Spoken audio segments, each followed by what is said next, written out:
এবং একটা বিষয় আজকে খেয়াল করে দেখবেন যে বাংলাদেশের নানা পক্ষ যারা ফ্যাসিবাদ বিরোধী ছিলেন তারা আজকের এই দিনটাকে পালন করছেন এবং আমরা মনে করি যে যতদিন পর্যন্ত বাংলাদেশ তার স্বাধীনতা সার্বভৌমত্ব নিয়ে টিকে থাকবে ততদিন পর্যন্ত এই বাংলাদেশে জুলাই অভ্যুত্থানে যেসব মানুষেরা জীবন দিয়েছেন শহীদ হয়েছেন তাদেরকে মানুষেরা শ্রদ্ধার সঙ্গে স্মরণে রাখবে এবং জুলাই আমাদেরকে একটা প্রেরণা জুগিয়ে যাবে। আজকে মুক্তিযুদ্ধ মন্ত্রণালয় কর্তৃক চীনমৈত্রী সম্মেলন কেন্দ্রে মহামান্য রাষ্ট্রপতির উপস্থিতিতে একটি প্রোগ্রাম ছিল।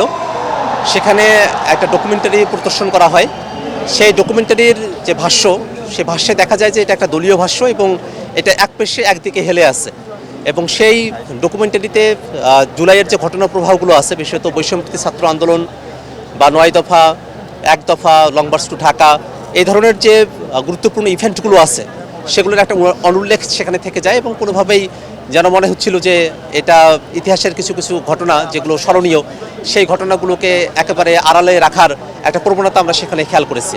তো সেরকম একটা প্রেক্ষাপটে জুলাইয়ের শহীদ পরিবার এবং আহত যোদ্ধারা তারা সেই ডকুমেন্টারির প্রতিবাদ জানান এবং সেখানে আমরা খেয়াল করে দেখি যে আজকের যিনি মুক্তিযুদ্ধ প্রতিমন্ত্রী আছেন তিনি সেখানে রাগত স্বরে বক্তব্য দেন, একটা বিদ্বেষমূলক বক্তব্য, এবং সেখানে যারা আয়োজকে যারা বিএনপির যারা ছিলেন তারাও একটু চড়াও হয়ে ওঠেন এবং সে সময়টাতে আমরা চেষ্টা করছিলাম যারা অডিয়েন্স আছেন তাদেরকে শান্ত করার জন্য।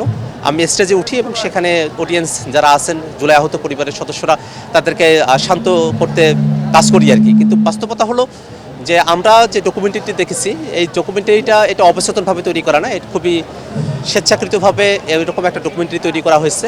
সেটার প্রতিবাদে আমরা আজকে যারা এনসিপির পক্ষ থেকে যারা সেখানে উপস্থিত হয়েছিলাম আমরা পরবর্তীতে এই প্রোগ্রামে আমরা নীরবে প্রস্থান করে আমরা সেখান থেকে চলে আসি। তো সামগ্রিকভাবে আমাদের কাছে যেটা মনে হয় যে একটা জিনিস খেয়াল করে দেখবেন যে বিএনপি আসলে সব জায়গায় একটা দখলদারিত্বের জায়গা তৈরি করেছে। এখন ইতিহাসেও তারা তাদের দখল প্রতিষ্ঠা করতে চায়। এটা তো বাংলাদেশে আওয়ামী লীগ করেছে। আওয়ামী লীগ মুক্তিযুদ্ধের ইতিহাসকে একেবারেই দখল করে ফেলেছিল।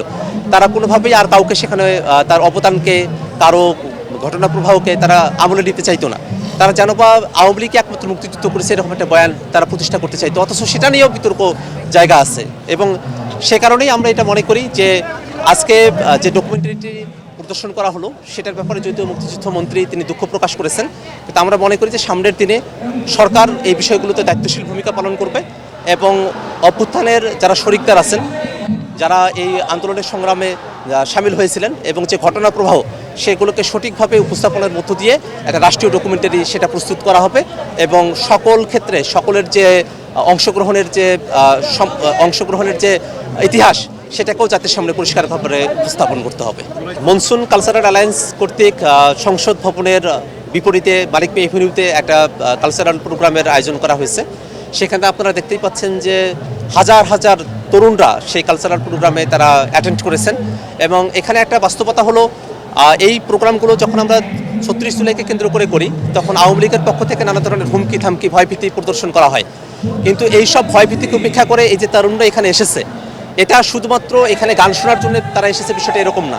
তারা জুলাইকে ধারণ করে এখানে এসেছে এবং জুলাইয়ের যে আকাঙ্ক্ষার জায়গা, জুলাইয়ের যে প্রেরণার জায়গাগুলো আছে সেই বিষয়গুলো কিন্তু আমাদের তরুণরা তারা মনে প্রাণে ধারণ করেন।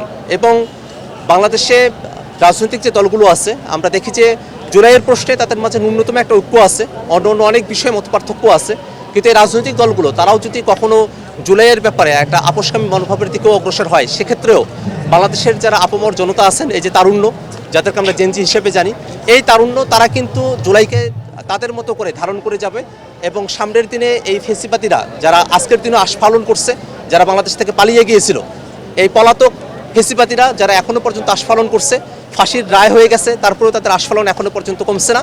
তারা ভাবছে যে তারা নানা কায়দা কৌশল করে তারা বাংলাদেশের ক্ষমতায় আসতে পারবে, কিন্তু এটা চূড়ান্তভাবেই দিবাস্বপ্ন এবং কোনোভাবেই এই আওয়ামী ফেসিবাদীরা তারা বাংলাদেশে আসার সাহস করতে পারবে না যতক্ষণ পর্যন্ত এই তারুণ্য বাংলাদেশে অবশিষ্ট আছে। এই তারুণ্যই এবং এই সাধারণ জনগণই তারাই আওয়ামী লীগের বাংলাদেশ কেন্দ্রিক যে ষড়যন্ত্রগুলো আছে সেই ষড়যন্ত্রগুলোকে প্রতিহত করবে এবং সেটাকে তারা মোকাবেলা করার জন্য তৈরি অবস্থায় আছে। ধন্যবাদ। Thank you.